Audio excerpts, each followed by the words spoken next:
Hola, ¿qué tal? A todas y a todos. El día de hoy, como pueden ver, estamos conmemorando el mes rosa, el Día Internacional del Cáncer de Mama, que no obstante ya se nos pasó, pero considero que es muy importante transmitir esta información sobre cómo cuidarnos, cómo detectar los signos de alerta para acudir al médico oportunamente. Y cabe mencionar que esta es una charla para el público en general. Esta vez no vamos dirigidos a la comunidad médica ni a la comunidad estudiantil, puesto que esta es una información que todos debemos de tener, eh, tanto hombres como mujeres, porque cabe mencionar que los hombres también llegamos a desarrollarlo, y es propulsado por diferentes factores de riesgo que ahorita vamos a mencionar enseguida, ¿correcto? ¿Cuál es la relevancia de esto? Tengamos en cuenta que el cáncer de mama en las mujeres es la primera causa de cáncer a nivel mundial. Estamos hablando de diferentes tipos, ¿correcto? Asimismo, es de las primeras causas de muerte a nivel mundial en mujeres, ¿correcto? Como dijimos, en hombres también se desarrolla, pero obviamente la incidencia es mucho menor y la mortalidad por ende también es mucho menor, ¿correcto? Primeramente vamos a abordar los aspectos de factores de riesgo, muy bien. Vamos a dividirlos en factores de riesgo que no podemos prevenir, aquellos que son inminentes. Aquí estamos enumerando probablemente los más importantes, ¿correcto? Tenemos que la menarquía, que es la primera menstruación que tiene la mujer a lo largo de toda su vida.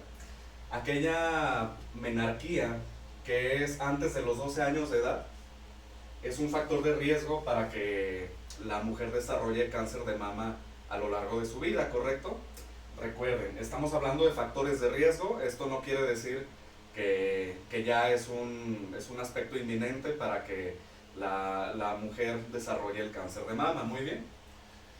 Asimismo, la menopausia tardía, que es aquella que se da después de los 55 años de edad, también es un factor de riesgo estadísticamente y que se ha observado para que la mujer desarrolle algún tipo de cáncer de mama, muy bien, a lo largo de su vida. ¿Por qué, por qué tiene que ver la menarquía o la menopausia respectivamente? ¿Y por qué están involucradas en el desarrollo de cáncer mamario? Porque recordemos que el ciclo menstrual de la mujer, en este caso la menstruación propiamente dicho, está mediada por estrógenos, ¿correcto? Entonces, si la mujer desde temprana edad y asimismo hasta una edad prolongada se encuentra alta en estrógenos, pues esto la va a predisponer por ende a que desarrolle el cáncer mamario, muy bien. Las mamas, el tejido mamario, es estrógeno dependiente de estrógenos. Entonces, entre más tiempo la mujer tenga o viva más expuesta a estrógenos, mayor es el riesgo de que desarrolle el cáncer mamario, ¿correcto? Si nos vamos a entender con esto. Por otra parte, la nuliparidad, es decir, que la mujer no tenga hijos o que tenga su primer hijo después de los 30 años, también es estadísticamente, son, mejor dicho, estadísticamente factores de riesgo para que la mujer desarrolle algún tipo de carcinoma mamario, muy bien. También tenemos causas genéticas, mutaciones de genes antitumorales. Hay un espectro de genes que se llaman así porque son supresores de tumores y se les llama pues propiamente así, antitumorales o supresores de tumores. Hay dos tipos de genes particularmente involucrados en el cáncer de mama cuando estos están mutados o alterados. Es el caso del gen BRCA1, ¿correcto? Y el gen BRCA2. Muy bien. ¿Cuál es la intervención o la función de estos genes en condiciones normales, en condiciones de que sí funcionan bien? Que codifican para proteínas que reparan el ADN dañado, ¿correcto? Recordemos que el cáncer es en esencia una proliferación anormal de células anormales, valga la redundancia, que se produce por una alteración o daño en el ADN, ¿correcto? Entonces, cuando estos genes detectan que hay un daño en el ADN, cadena específica o secuencia específica, mejor dicho, van a producir sustancias, en este caso proteínas y enzimas, que van a reparar ese ADN dañado, ¿correcto? Entonces, ¿qué pasa cuando están estos genes dañados o mutados? Que no van a producir esas proteínas reparadoras del ADN y por tal la persona va a quedar más predispuesta a desarrollar cáncer, ¿correcto? Particularmente particularmente el cáncer mamario cuando se trata de estos dos genes, ¿correcto? De hecho, para una prueba o un bioindicador para medir el riesgo de cáncer mamario en la mujer, es una prueba para identificar si estos dos genes se encuentran alterados. Muy bien. En cuáles condiciones se aplica o en qué tipo de mujeres se aplica, en aquellas mujeres que tienen familia que han desarrollado cáncer mamario en demasía, ¿correcto? O asimismo en mujeres que ya tuvieron o que tienen cáncer mamario, y pues para identificar meramente la causa. Muy bien. Esto lo practica el médico, es un estudio de sangre habitualmente, y pues esa es su función, identificar o cuantificar qué tan grande es el riesgo de la mujer para desarrollar un cáncer mamario. Muy bien. Por otra parte, bueno, decíamos, estos son los no modificables, ¿correcto? Los que yo no puedo cambiar. Vamos a borrar para poner o enumerar y que quepan aquellos factores de riesgo que sí son modificables. Primeramente está el consumo de anticonceptivos hormonales. Anticonceptivos hormonales.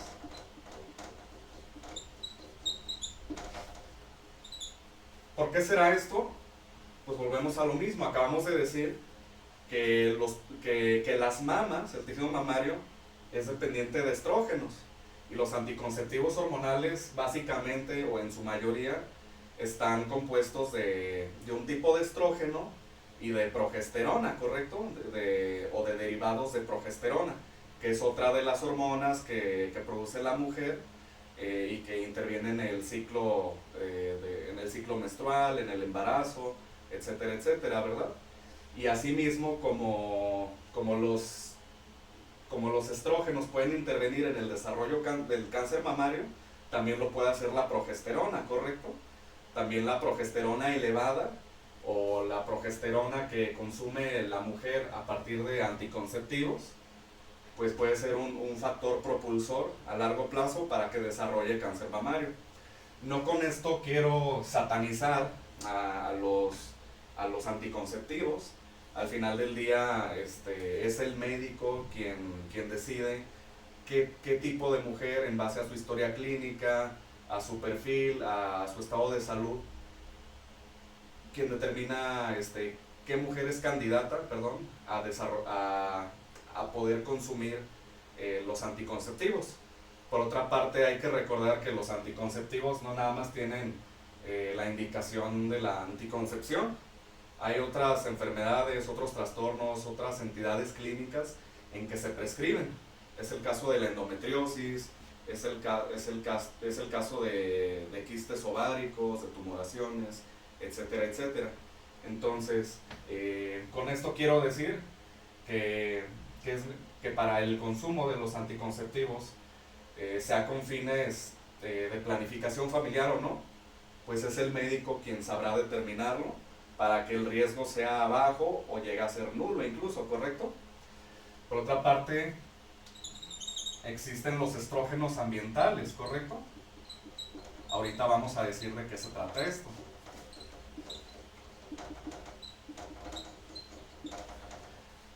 Los estrógenos ambientales son aquellas sustancias que consumimos a partir de la comida, de las cuales nos contaminamos porque están en el ambiente, en materiales con los que tenemos contacto y demás, y que no son estrógenos propiamente dicho, pero que tienen una actividad estrogénica por su estructura molecular y por su actividad en el receptor estrogénico. Muy bien. Es el caso de las dioxinas, por ejemplo. Las dioxinas son sustancias tóxicas que produce el plástico cuando se calienta, por ejemplo.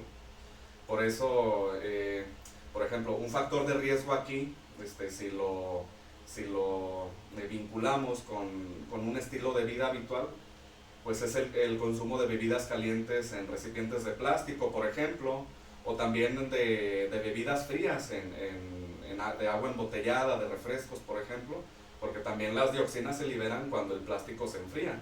Lo ideal es no usar el plástico, o en su defecto usarlo en casos que no haya otra alternativa, pero en temperatura ambiente, muy bien. Entonces uno sería las dioxinas, muy bien. Por otra parte, los estrógenos que vienen en la comida generalmente son derivados o productos, mejor dicho, de la soya, de las oleaginosas, de la ajonjolí, de todo este tipo de semillas de tipo legumbres u oleaginosas como las nueces y almendras, pero particularmente la soya, ¿correcto? La soya produce una sustancia llamada, o unas sustancias, mejor dicho, llamadas isoflavonas, muy bien. Que de hecho las isoflavonas se aíslan para hacer medicamentos contra la menopausia, ¿correcto? Para reducir la sintomatología en mujeres que están pasando por menopausia. ¿Por qué? Precisamente porque actúan como estrógenos, muy bien. En el organismo del ser humano actúan como estrógeno, y ya dijimos, pues los estrógenos son responsables en parte de la proliferación celular de la mama y de otros tejidos que son estrógeno dependientes, y es por eso que pueden hacer más grande el tumor, o que pueden inducir a una proliferación celular exagerada. Y si aunado a eso hay un daño celular por una mutación genética, que ya lo habíamos dicho, o por una lesión en el material genético, pues es un tejido que va a proliferar en demasía y puede convertirse en una tumoración, en un cáncer propiamente dicho. Asimismo estamos hablando de otras causas. Tenemos el uso del sostén, ¿correcto?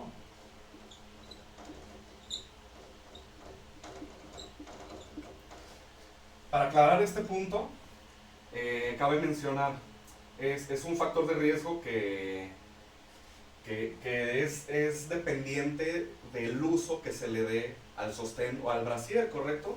Es decir, hay mujeres que usan un sostén muy apretado y en tiempo muy prolongado, ¿correcto? Hay mujeres que incluso para dormir usan el brasier. Entonces, ¿esto a qué predispone?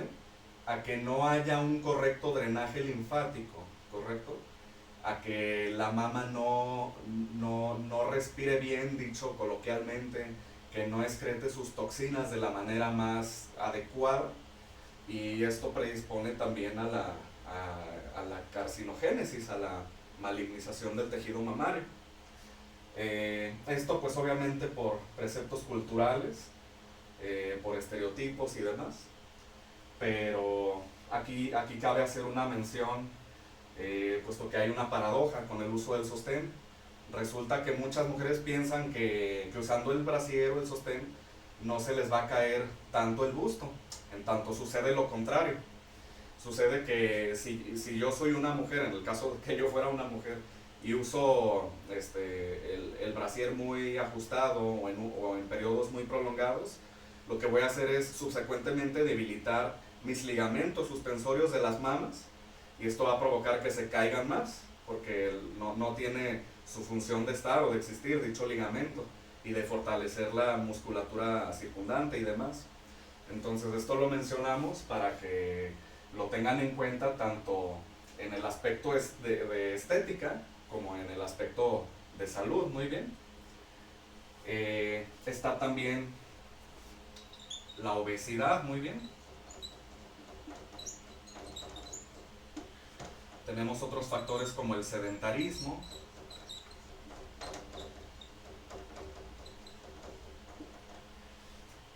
Y pues bueno, todo esto corresponde, dijimos, a factores de riesgo que yo sí puedo cambiar, ¿verdad? No estamos hablando de una alteración genética que yo no pueda modificar. No estamos hablando de que yo decido cuándo es mi primera menstruación, o o cuándo dejar de menstruar respectivamente, es decir, eso no se puede cambiar, pero en contraste yo sí puedo cambiar todo esto. Puedo, si yo tengo obesidad o sobrepeso, puedo bajar de peso. Si yo soy sedentario o sedentaria, pues también puedo corregir eso a través del ejercicio e incrementarlo paulatinamente. Muy bien. Ahora, me gustaría pasar a los signos de alerta. Muy bien. Vamos a volver a borrar. ¿Cuáles son aquellos signos de alerta? Primeramente, para ver o para yo poder identificar un signo de alerta, preferentemente, que esta es la idea a nivel temprano o precoz, es recomendable la palpación constante, ¿correcto? La mejor manera de hacerlo es primeramente yo viéndome al espejo, elevar el brazo correspondiente a la mama y empezar a palpar en círculos, cerrando cada vez más el diámetro, ¿correcto? Hasta terminar en la areola y en el pezón, muy bien, estar ahí naturalmente. Por otra parte, la observación de las mamas. Si yo tengo un pezón que es poliforme o que está metido o que está secretando alguna sustancia o que tengo una área de la mama, sea el pezón, la areola o la mama propiamente dicho, enrojecida, con descamación y demás, pues todos esos son síntomas o signos de alerta que ameritan una consulta, ¿correcto? Asimismo, la palpación de ganglios a nivel subaxilar y cervical, muy bien. No obstante, los ganglios cervicales pueden ser causados por muchas cosas, particularmente de síndromes respiratorios, infecciones y demás. Una de las causas pudiera ser precisamente la aparición o el indicio del cáncer de mama, muy bien. Para palpar estos ganglios yo puedo recargar mi brazo en una base y empezar a palpar por debajo de la axila, reiteramos, y continuar a lo largo o alrededor de la mama y extenderme hacia a nivel cervical, ¿correcto? Entonces todos estos son síntomas o signos de alerta para poder determinar si voy a consulta, muy bien. Lo ideal es que si aparece, aunque sea uno de estos signos ya mencionados, yo ir a consulta y pues no dejar pasar más tiempo, muy bien. Por otra parte, la mastografía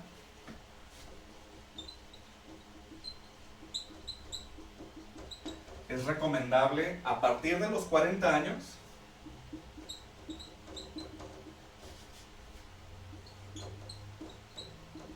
De manera anual, ¿correcto?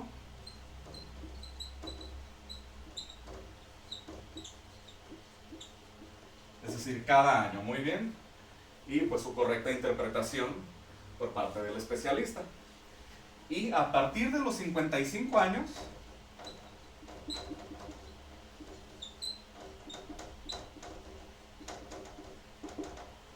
cada 2 años, ¿correcto?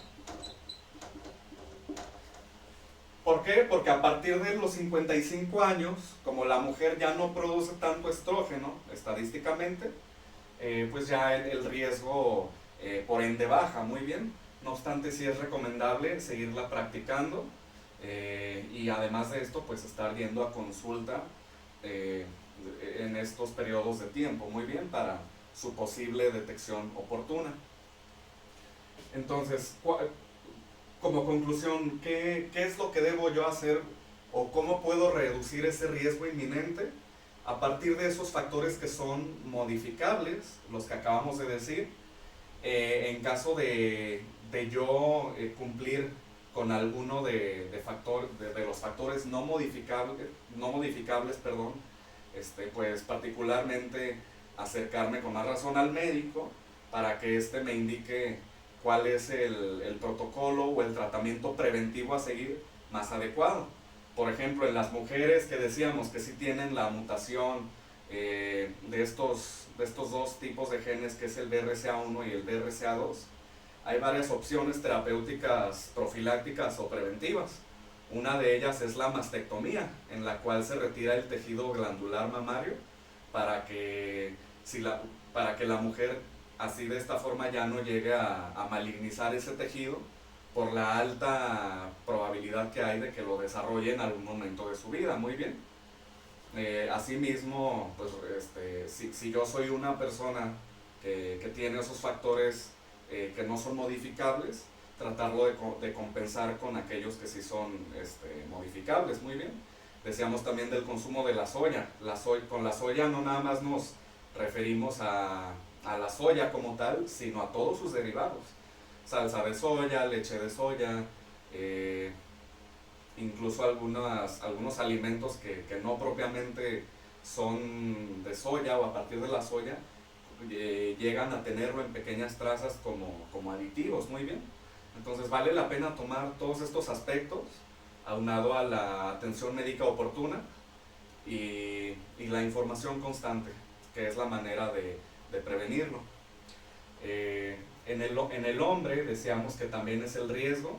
Uno de los factores de riesgo pues es precisamente la sobreproducción de estrógeno, que aunque es una hormona femenina, también lo llegamos a tener los hombres, y más aún en condiciones particulares como alteraciones genéticas, alteraciones de hipogonadismo, es decir, que el hombre no produce suficiente testosterona y en contraste sí produce una cantidad considerable de estrógenos. Esto por varias alteraciones genéticas, por una castración que haya sido parte del protocolo médico para alguna enfermedad, etcétera, etcétera, ¿correcto? Asimismo, se ha observado que el varón que es obeso, y al igual que la mujer, está mayormente predispuesto a desarrollar el cáncer mamario, ¿correcto? Entonces esto para incentivar también a toda la población a que si tenemos sobrepeso u obesidad, hacer lo posible, lo que está en mí por bajar de peso. Muy bien. Esto es hasta aquí.